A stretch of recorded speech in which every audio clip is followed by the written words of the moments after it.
নমস্কার বন্ধুরা, দুর্গা নার্সারির আবারও একটা নতুন ভিডিও আপনাদের সামনে নিয়ে এসেছি। দুর্গা নার্সারির আগের ভিডিওতে আপনাদেরকে দেখিয়েছি রোজি ভ্যারাইটি গাছ।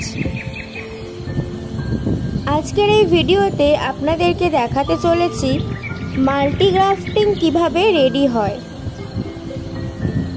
এই মাল্টিগ্রাফটিং রেডি করার জন্য যে সামগ্রীগুলো প্রয়োজন সেগুলোর মধ্যে প্রথমেই রয়েছে গাছের ডাল। এই গাছের ডালগুলো রয়েছে থাই ভ্যারাইটি গাছের ডাল। এছাড়াও লাগে ছুরি, মার্কার। গাছের মার্কার পয়েন্টিং করার জন্য এই মার্কারগুলো প্রয়োজন হয়। এছাড়া রয়েছে গার্ডার,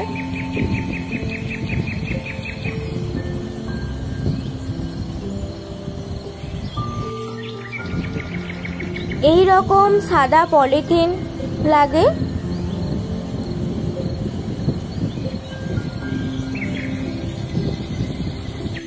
এবার দেখাবো গ্রাফটিং কিভাবে হচ্ছে। এই গাছের ডালটা প্লেন ভাবে একেবারে কাটতে হবে। এইবার যে থাই নিউ ভ্যারাইটি রয়েছে সেই গাছের ডালটা একেবারে সমানভাবে কাটতে হবে।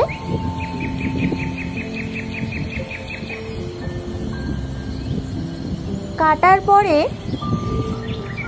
অনেকক্ষণ কাটা থাকলে শুকিয়ে যায়, তাই আবার নতুন করে কেটে ওই যে গাছের ডালটা কাটা হয়েছে সেটা তার উপর বসিয়ে এই সাদা পলিথিন দিয়ে পুরোপুরি এয়ারটাইট করে দিতে হবে।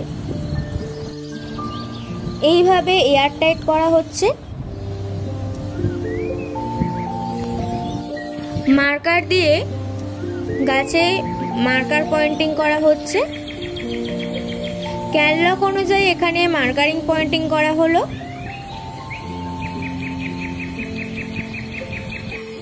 আপনারা আমাদের ক্যানলক অনুযায়ী যেমন ফ্লাওয়ার চুজ করবেন, মাল্টিগ্রাফটিংয়েও সেরকম ফ্লাওয়ার দেখতে পাবেন, সেই কারণেই মার্কারিংটা করা হলো।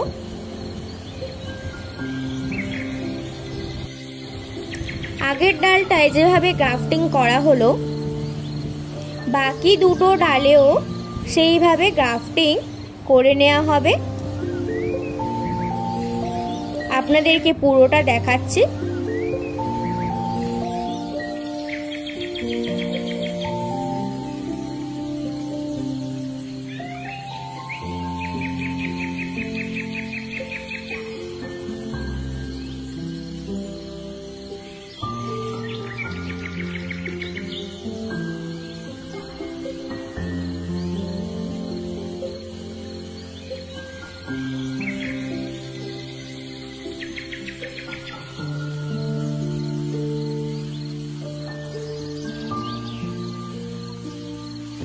মাল্টিগ্রাফটিং করার সময় আপনারা একটু খেয়াল রাখবেন যে মাল্টিগ্রাফটিং গাছে যে কটা ডাল থাকবে সেই সব কটা ডালই যেন সমান হাইটের হয়ে থাকে।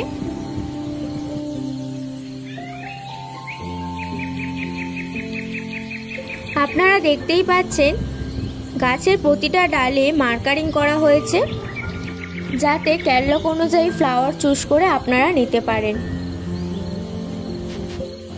এখন আপনারা যাকে দেখছেন তিনি দুর্গা নার্সারির ওনার। তিনি নিজে হাতেই এই গ্রাফটিংগুলো করছেন। আগে যে মাল্টিগ্রাফটিংটা আপনারা দেখলেন সেখানে 3টে ডাল ছিল। এই মাল্টিগ্রাফটিংয়ের ডাল রয়েছে 5টি। 5 রকমের ফ্লাওয়ার পাবেন আপনারা। মাল্টিগ্রাফটিং কমপ্লিট হয়ে গেছে। এই কমপ্লিট হওয়ার পর 1 সপ্তাহ আপনারা গাছে জল দেবেন না, তারপর জল দেবেন। এইভাবে করলে আপনারা 100% সাকসেস পাবেন। আমাদের এই ভিডিও আপনাদের ভালো লাগলে লাইক, কমেন্ট এবং সাবস্ক্রাইব করে আমাদের পাশে থাকবেন এবং আমাদের চ্যানেলে নতুন নতুন আপডেট আপনারা পেয়ে যাবেন। এর পরবর্তী ভিডিওর জন্য আপনারা ওয়েট করবেন। নমস্কার।